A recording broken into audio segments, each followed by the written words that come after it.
ہم لوگ اسکول پیدل جاتے تھے اور وہاں سے بھی سیدھے چھٹی کے بعد ہم اکیڈمی جاتے تھے، یعنی جب ہم گھر پہنچتے تھے تو شام ہوتی تھی۔ اسی طرح ایک دن میں جب اکیڈمی سے آ رہا تھا تو مجھے کافی دیر ہو گئی دوستوں کے ساتھ۔ اس وقت میری عمر صرف 14 سال تھی۔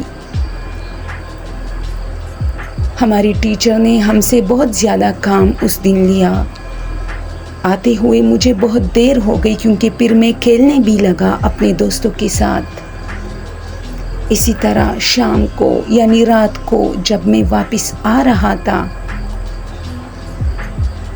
تو چلتے چلتے مجھے تھوڑا سا خوف محسوس ہوا کیونکہ وہ جگہ کافی ویران تھی، ہر جگہ درخت تھے، دور دور تک درخت ہی نظر آ رہے تھے۔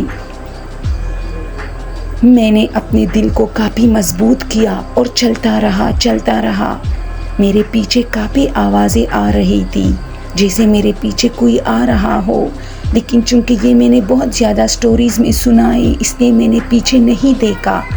اچانک میرے شولڈر پہ کسی نے ہاتھ رکھ دی اور میں ایک دم گھبرا گیا اور اس کی طرف موڑا۔ میں نے دیکھا تو ایک بوڑھا آدمی میرے پیچھے کھڑا تھا۔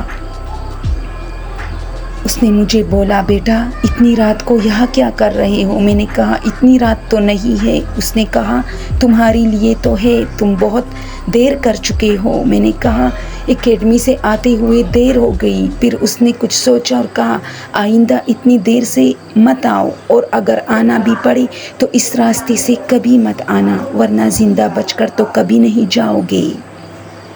میں اس کو دیکھتا رہا، میں سمجھا وہ مجھے مارنے والا ہے، لیکن اس نے مجھے کچھ نہیں کہا۔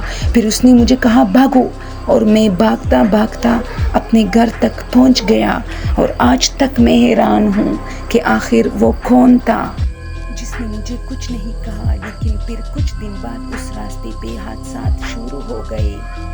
اکثر لڑکیاں اور لڑکوں کی ڈیتھ ہو جاتی تھی، حالانکہ اس پر قتل کا کوئی نشان نہیں ہوتا تھا، جیسے کہ وہ گھبراہٹ کی وجہ سے مر چکے ہو۔ حیران ہوں کہ اگر وہ کوئی سایہ تھا، کوئی جن تھا، تو اس نے مجھے کیوں چھوڑ دیا؟ اور میں اللہ کا لاکھ لاکھ شکر ادا کرتا ہوں، آج بھی وہ جگہ وانٹڈ ہے اور لوگ اس پر شام کے ٹائم جانے سے کتراتے ہیں۔